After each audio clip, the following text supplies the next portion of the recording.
Hello, Ingrid. Hi, how are you? Hi. Well, this is teacher Ingrid Tatis. She's gonna share with us a little bit of her knowledge. Ingrid, I have a couple of questions here for you, so please answer these questions briefly. Thank you. So here we go with question number one. Question number one is, what do you think about culture? Well, there are many definitions according to several authors about culture, but the one I find most interesting is the one that says that culture is the set of traditional things or language or customary things that people do in a specific community. Very good. Thanks. Question number two, Ingrid. What is the influence of culture in the process of a foreign language process? To what extent? Well, I would say it's influential 100%. The way you speak is cultural. The words you say and the way intonation, everything combined, or every single feature of the language, I would say has to do with culture. It expresses, it says everything about the person, the way you speak, the words you use. If it's formal or informal, I would say that that's part of culture. Okay, very good. Question number three. How do you involve culture in the strategies you use in your English classes?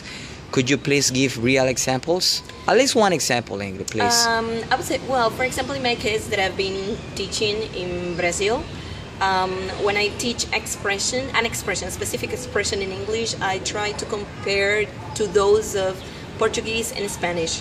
So how they say in Spanish, how they say it in English, and how they say it in Portuguese, what the intonation does depending on the way you say the phrase, or for example what kind of expression you have to use regarding each culture, the Spanish one, the English one, and the Portuguese one. Very good. Okay, another question, Ingrid, is what do you consider are the most important elements to success in the second language learning? Sorry, would you please repeat the question? Yeah, sure.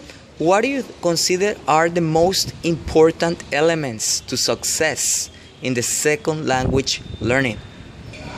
Well, there are many elements and factors to take into account. But definitely, I would say that register what is formal and is informal, what is acceptable and is not acceptable. Talking about culture, of course, because depending on how you express, you can succeed in social relationships. So some people in some communities will accept formal language and others informal language.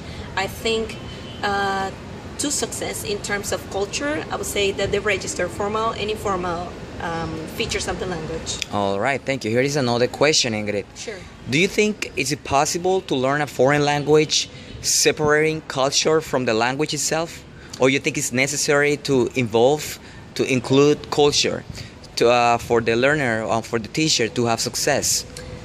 Well, based on the definition I gave in the first question about culture, I would say that it's impossible to teach the language without this.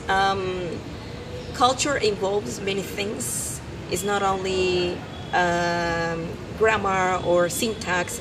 It's also about intonation, formal, informal expressions, slang, idioms, and I think all that is part of culture. So when you teach that, it's also involving culture. So yes, I would say it is absolutely necessary to do that. Okay, Ingrid. Thank you. One last question. Sure. Based on your experience as an English teacher, what do you think is the most difficult thing, in your profession for all these people out there that want to be teachers, just like you are now? Well, it's a very difficult question. I really don't know what to say. But I will tell you what it was very difficult for me. And for me, it was to learn idioms, for example, or slang. Because can you please, direct your answer to the fact of, the profession, your profession as an English teacher? What do you find, like a difficult thing that you find in your profession when you teach?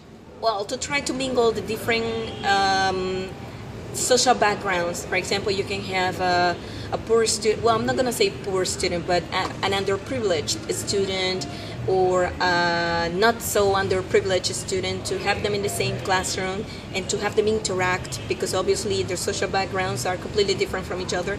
So as a teacher, I would say that that would be one of the most difficult things, or at least the one that I remember now. Yeah, that sounds like a difficult thing to do. Yeah. Okay, Ingrid, thank you so much. You're welcome. Thank you, everybody. Well, ya. that's it for now. Bye.